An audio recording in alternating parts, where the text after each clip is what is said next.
Hey guys, Mars Thinking here, bringing you another Dragon Ball Z Dokkan battle video, and, well, I mean, you can see the title says it all, Dokkan forever. Dokkan is not going anywhere anytime soon. All memes aside, like I've tweeted before, I think we've joked about it on the podcast, with everything that's happened today, it's not even a meme at this point. Like, I am 100% saying at this point now that we will see the 10th anniversary of this game. Like, with everything that's happened today or last night, depending on where you are, it's just been wild. Like, everybody going absolutely crazy. Dokkan was trending like all day the day before, and then yeah, this announcement has come out. The rewards have already been given out in game, I think. Literally, JP got top grossing after the banner had been out for like a couple of hours. Like, the turnaround time for this is really good. Like, literally the rewards were given out already. So like, if you're somebody like me who in the UK, I woke up a little bit later because I think everything released at like 5 or 6 a.m. or something crazy for me. Like, you would already have all of this stuff before you've even like gotten into the game yourself. So this is absolutely wild. I mean, this happens with the anniversary pretty much every time. Like, I would imagine that we'll probably get a second top grossing rewards, and then whatever the part 2 banner stuff is will probably get top grossing as well. And then at the end of the anniversary, if they don't get it again, they usually give out some kind of big thank you reward at the end as well. So lots and lots of crazy stuff for JP. So if you haven't seen the details already, obviously it's all about these bad boys right here, the LRs. I'll go through the details very quickly here. I don't think I'll necessarily read through literally everything, but I just want to go over some of the key features here. So the most important part is leader skills. So we knew that leader skills were going to get some kind of update with the anniversary, kind of as like part of the, because every anniversary introduces a new mechanic, and this one kind of hasn't really, because this is just a modifier to the way leader skills work. But with the way that we've seen passives getting these specific things lately, it's not really like a new mechanic. And then of course we have animations that now play like when a certain passive activates, which for these units is literally like on turn 1. So for Super Saiyan 4 Goku and Vegeta, they have Fusion / Potara Warriors or GT Heroes as their leader skill. Free key, 170 to stats across the board. The fact that they went ahead and did this is hilarious to me, because obviously when categories first became a thing, everybody was really mad that they split Fusion and Potara into 2 separate things, because obviously, you know, Potara is a form of Fusion, so really the Fusion category should have been called like the Fusion Dance category or something, I guess, right, to differentiate it.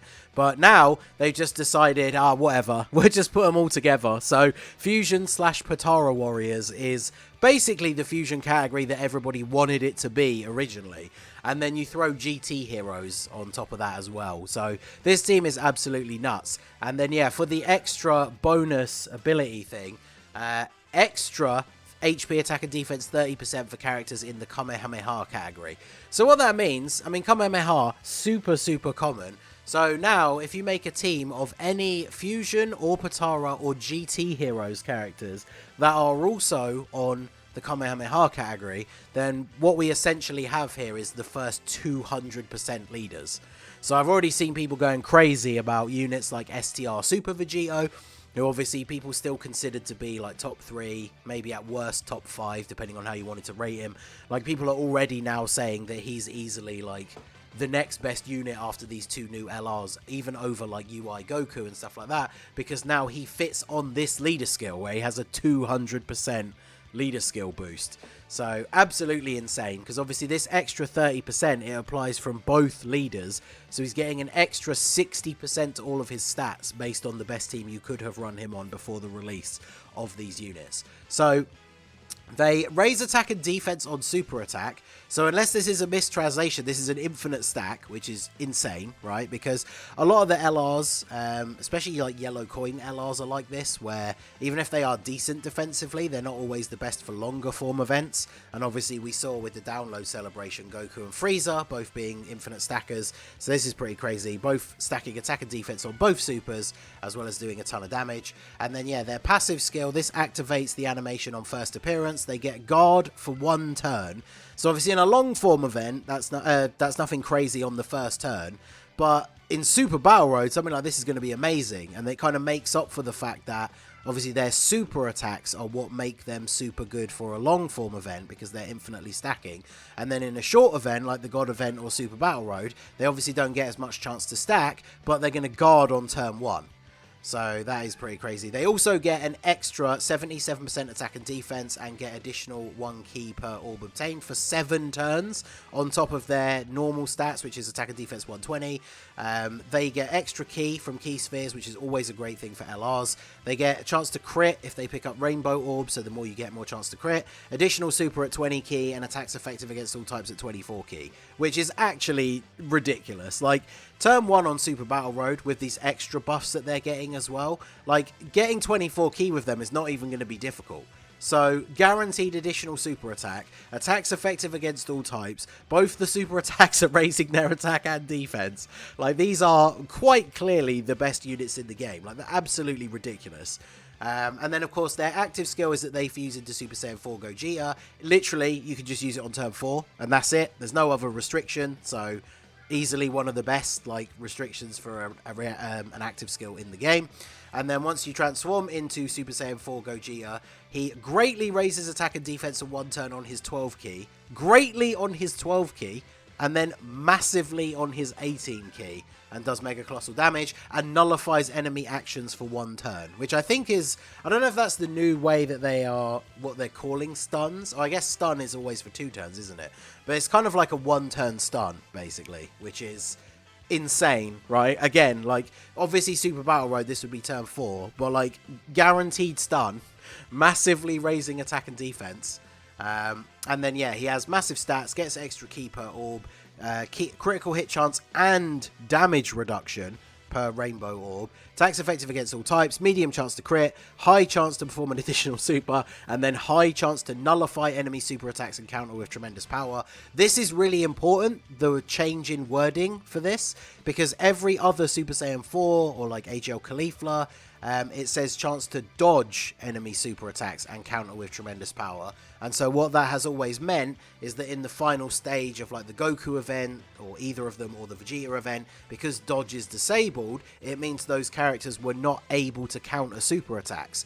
Whereas this is nullify super attack and counter with tremendous power, which means it will now work in those events, which is actually insane. And then Gogeta also has an active skill, able to be used when HP is 50% or below when there's 1 enemy, or and their HP is 50% or below once only. So it's kind of like a finisher active skill, which is pretty cool. Just does crazy damage. The animations are absolutely ridiculous. And then for the God, Goku and Vegeta that obviously transform to Super Saiyan Blue, they are very, very similar. The cards are actually really similar, right? Raises attack and defense on both super attacks. They have the guard for the first turn, the extra 77% and extra key for 7 turns. These guys get a chance to crit per rainbow orb. They get the additional super attack and attacks effective against all types. So as far as I can tell, their starting form is exactly the same. And then again on turn 4 they can do the active skill to transform, and they transform into the Super Saiyan Blues. Then they are slightly different. Their super attack effects are the same. Greatly raises, massively raises and nullifies. And then they get the 177 additional key per rainbow orb, chance to crit. They also have a chance to evade per rainbow key sphere obtained. Attacks effective against all types when key is 16 or more. Additional super and gain a medium chance to crit when key is 20% or more. And then medium chance to evade. So medium chance to evade is already in their kit. And then they also pick up a 7% chance to dodge per rainbow orb, which will be a separate proc. So you could potentially get a ton of dodges out of them. Obviously very similar, they just have a slightly different couple of effects here to make up for like the super attack counter. And then their active skill, which as I mentioned on Twitter earlier, I was right when I made that video the other day, saying that Blue Gogeta was going to be coming potentially as part of their active skill, and that is exactly what their active skill is. Same condition, same effects basically. Gets a guaranteed crit, ultimate damage, and they fuse into Gogeta and do the Stardust Breaker. So absolutely insane, cracked units. I didn't mention their leader skill actually. Theirs is Power Beyond Super Saiyan or Movie Heroes. As far as I can tell by looking at the category, and someone can correct me if I'm wrong, but Power Beyond Super Saiyan is literally every single form past Super Saiyan 1. I don't think Super Saiyan 1 is included, I'd have to check. But literally, Super Saiyan 2, Super Saiyan 3, God, Blue, 4, like, it's just all on there, which is insane, right? It's probably one of the biggest categories in the game, I guess, and then combined with movie heroes as well, which obviously movie heroes definitely needed a new leader, so their leader skill is absolutely ridiculous. And then we have the side banner units, the Shenron, who is actually insane as well. If you pick up 7 orbs, he's getting like 250%, oh, and then there's the 70% with 7 orbs, so it's what, 320% attack and defense, as well as a high chance to perform an additional super, disables enemies guard, high chance to crit, so he's pretty nuts. The only problem is, of course, he is just a Shenron, so his categories are pretty limited, but on the teams that he is on, like, he's going to be absolutely ridiculous. And then we do have a base Broly as well, who looks pretty interesting. The art's cool.